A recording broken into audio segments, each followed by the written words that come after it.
pregunta gusto. que nos traen hoy es Sí. si los ángeles existen, dónde están y qué es lo que hacen. Bien concreto, a ver qué Bien pasa. concreto. Mm. Y además, una pregunta que no tiene una respuesta, digamos, de tipo filosófica, sino una respuesta que se funda en la revelación que Dios nos ha hecho a los hombres. Que acá en este mundo en el que vivimos, no somos solo los seres humanos, los únicos seres dotados de inteligencia y de voluntad y que intervienen en la historia humana. Hay más de lo que se ve. Lo que se ve, por decirlo así, es una parte pequeña de todo el universo de seres reales, inteligentes, vivos, dotados de capacidad de amar que hay. Y también hay todo un grupo enorme de esos seres que son inteligentes, sumamente capaces y poderosos, pero que están en estado de rebelión y de guerra continua contra Dios y contra los hombres, que se llaman demonios. Los primeros los llamamos ángeles, los segundos los llamamos demonios, los ángeles malos.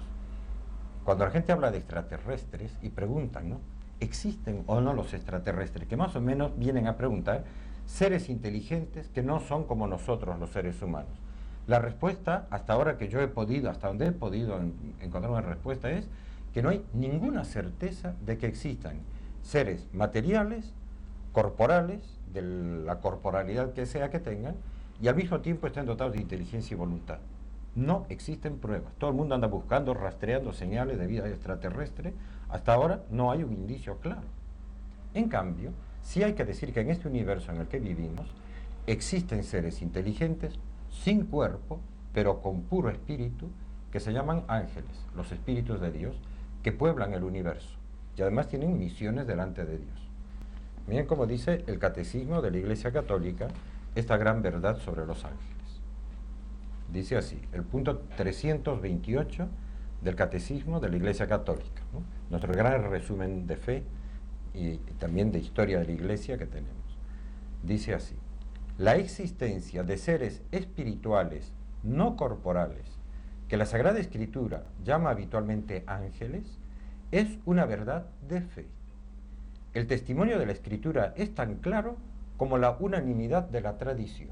¿Ya? Nunca ha faltado en estos 2000 años de vida de la Iglesia la certeza de la existencia de los ángeles, aparte de intervenciones más o menos sorprendentes o milagrosas que ocurren a través de los ángeles de la guarda, que son los que nos cuidan a nosotros.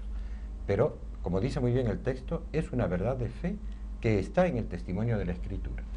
Por eso, hace mucho bien ir a la Escritura. Siempre traigo la Biblia, una Biblia a la cual, por cierto, le he sacado toda referencia que borre la palabra Biblia. He dejado solo la palabra Biblia, que significa los libros en los cuales está revelada la palabra de Dios. Soy muy consciente de que hay incluso teólogos que se dicen cristianos que afirman que los ángeles no existen. Yo lo escuché más de una vez eso. ¿Verdad? Sí, sí. Que dicen que hay que interpretar la Biblia sin esa especie de primitivismo mental o intelectual que nos llevaría a creer que estos mitos babilonios o cosas por el estilo que dicen, o fantasías, o personificaciones de fuerzas de la naturaleza son seres realmente vivientes. Pues la Sagrada Escritura dice que realmente los ha creado Dios, existen y existen en cantidades innumerables. Veamos algunos textos. La primerísima vez que aparece uno de estos seres maravillosos y misteriosos, lo encontramos en el capítulo 3 del libro del Génesis, bajo un nombre peculiar, querubín. Se trata del pasaje en el cual Adán y Eva se han rebelado contra Dios y Dios los expulsa del paraíso y por lo tanto ya no pueden alargar la mano nunca más al famoso árbol de la vida, que no sabemos exactamente cómo era ni qué tipo de alimento era el que daba, pero los mantenía en un estado de salud perfecta y de inmortalidad corporal, Adán y Eva, que se alimentaban de ese árbol. Y al ser expulsados, dice Dios, he aquí al hombre que ha querido ser como uno de nosotros, en cuanto a conocer el bien y el mal. Ahora pues, para que no alargue su mano y tome también del árbol de la vida y viva para siempre, le echó Yahvé Dios del jardín del Edén, para que trabajase el suelo de donde había sido tomado. Y habiendo expulsado al hombre, puso delante del jardín del Edén querubines y una llama de espada vibrante para guardar el camino del árbol de la vida. Tiene todo el simbolismo. El hombre entra en contacto con la muerte. Ya no seguirá viviendo eternamente. Cambia la historia de la humanidad a partir de este episodio del pecado original. Pero también aparece este ser, un querubín. Después aparecerán a lo largo de la Biblia con nombres diversos que a veces se los llama serafines, otras veces son arcángeles, la mayor parte de las veces simplemente ángeles.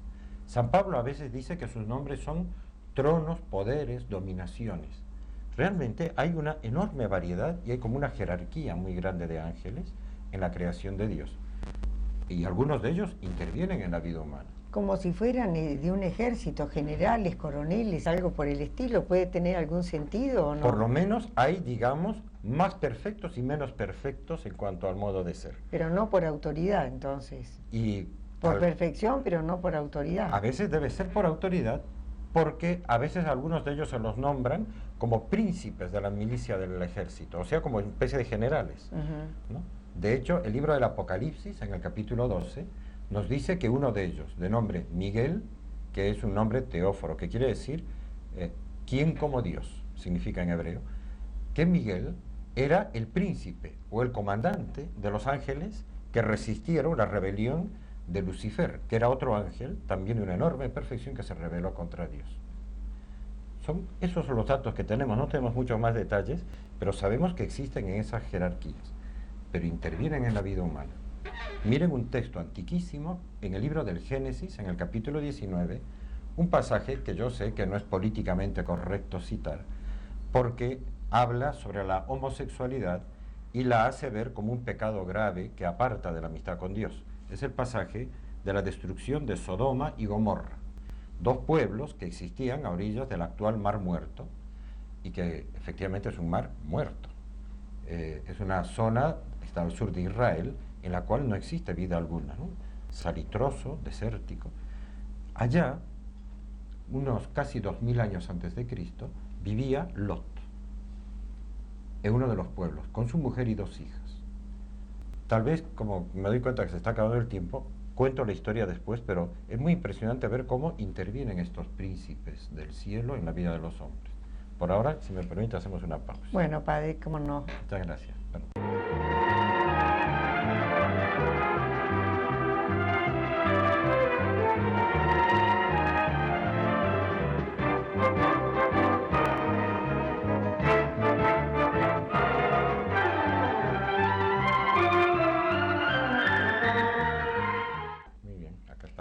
Bueno, padre, nos gustaría que nos complete la historia de Lot y después qué pasa con los ángeles malos, antes que nos vayamos del todo. Que los hay, por supuesto que sí. Bueno, pues una de las tantísimas historias que cuenta la Biblia en la que aparecen estos personajes puramente espirituales, pero que intervienen en la vida humana, es la historia de Sodoma y Gomorra. Era un pueblo por el que, por cierto, en esa época también vivía Abraham, que era pariente de Lot. Después que Abraham rezó para que Dios no castigara a ese pueblo y le fue pidiendo, si hubiera 50 justos, pero los perdonarías, y 40 los perdonarías, y Dios decía, si hubiera 40 los perdono, y 30 también los perdonaría, y si hubieran 10 también los perdonaría, pero resulta que en ese pueblo no había gente buena. Entonces, después de que Abraham no consiguió el perdón de Dios para ese pueblo, además vivía su pariente Lot, con la mujer y las 2 hijas allá, dice el capítulo 19 del Génesis: 2 ángeles llegaron a Sodoma por la tarde. Lot estaba sentado a la puerta de Sodoma, a la entrada del pueblo.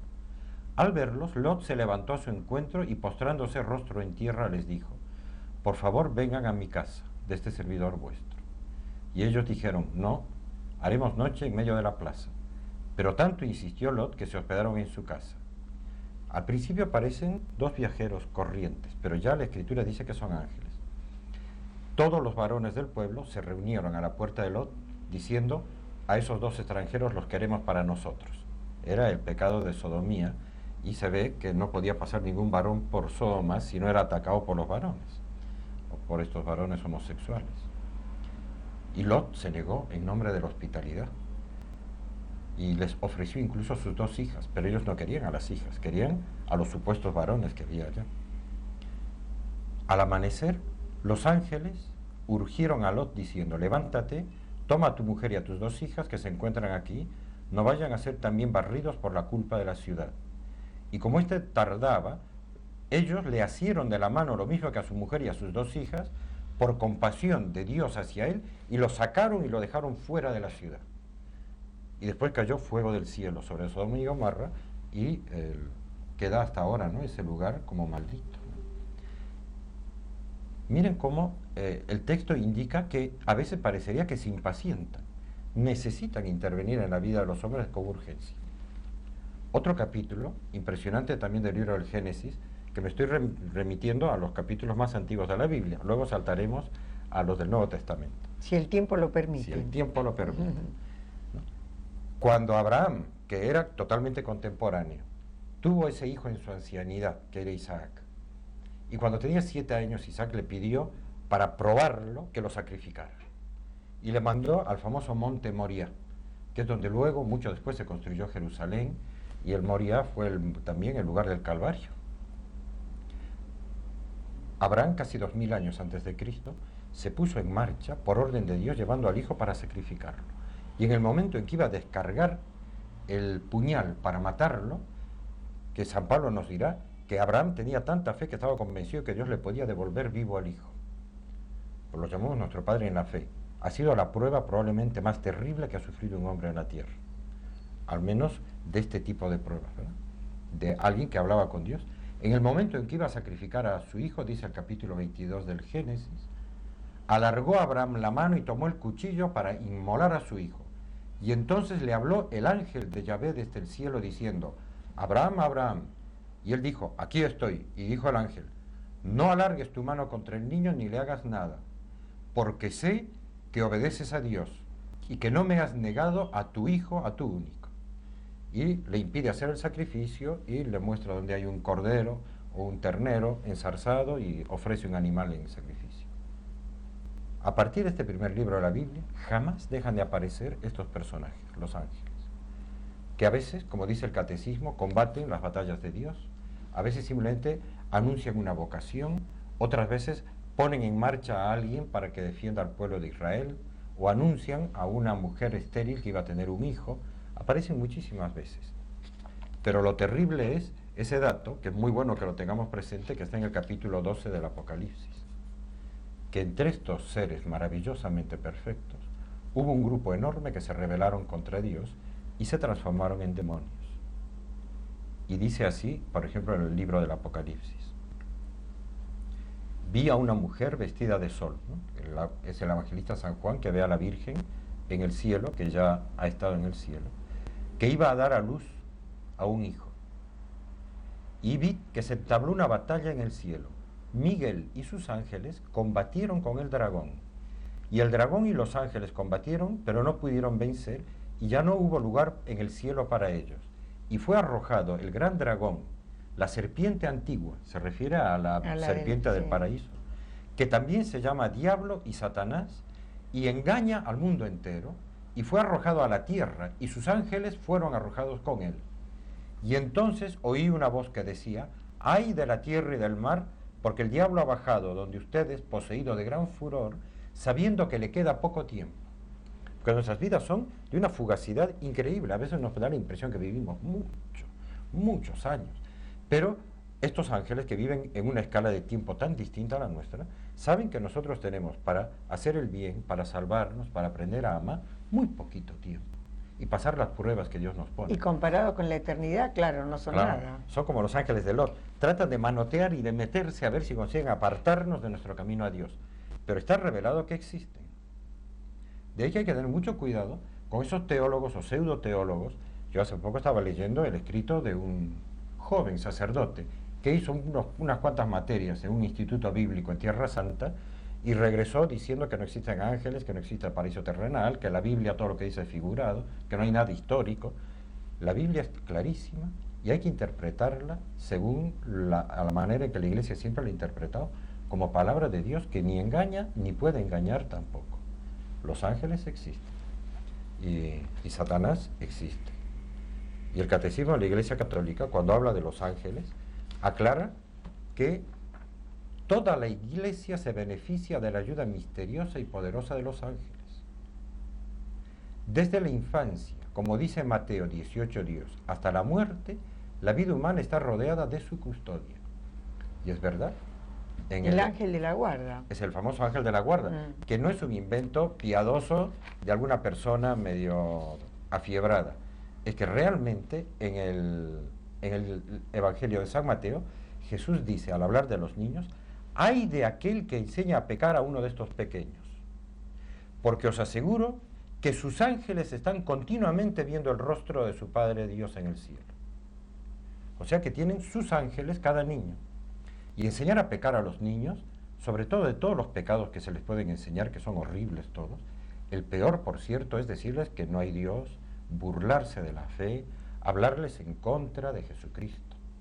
Es el máximo pecado de escándalo, que tiene testigos. Está revelado, los testigos son los ángeles. Y además dicen, ay del que les enseñara a pecar. Bueno, padre, hay muchos todavía, pero es una lástima, tenemos que dejar acá. Lo dejamos acá.